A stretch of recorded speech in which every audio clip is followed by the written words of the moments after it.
Why is anxiety so much worse the day after a big night on the grog?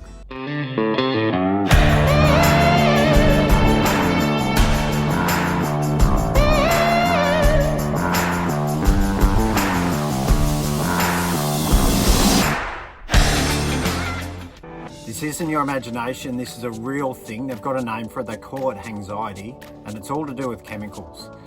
I'm always talking about the different chemicals which run around our body to put us into certain emotional states. Now when I talk about chemicals, I'm talking about chemical messengers like hormones and neurotransmitters. And some of the ones you might have heard of are things like dopamine, serotonin, adrenaline, noradrenaline, cortisol, testosterone. And it's important to realise that any emotional state is just a bunch of chemicals. And the effect that alcohol has on anxiety is a really good example of this. Let's use glutamate for this example. Now glutamate is one of the key excitatory transmitters in the brain. So more glutamate equals more anxiety, less glutamate equals less anxiety. Now when you have a few drinks, your brain starts to block glutamate, which means you're less anxious. Now you're in that blissed out state, you're uninhibited, you might say things and do things that you normally wouldn't do, which is what we love. But while this is happening, your body is registering that there's a chemical imbalance. Because glutamate has been blocked, your body thinks that that is down, and so it goes on a mission to rectify that, turning glutamate levels up.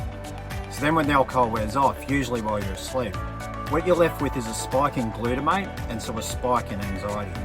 And the spike in glutamate will also account for that shaky, jittery feeling that you get. And this chemical imbalance can take days to sort itself out. So what can we do about it? Well, there's a couple of options. The first option is not to drink, but I'm not going to ask you to do that.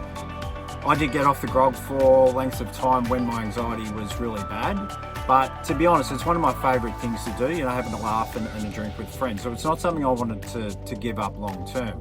So the second option is that when you feel that anxiety come on, when that self-talk starts and you're a bit jittery and shaky, don't take your thoughts so seriously.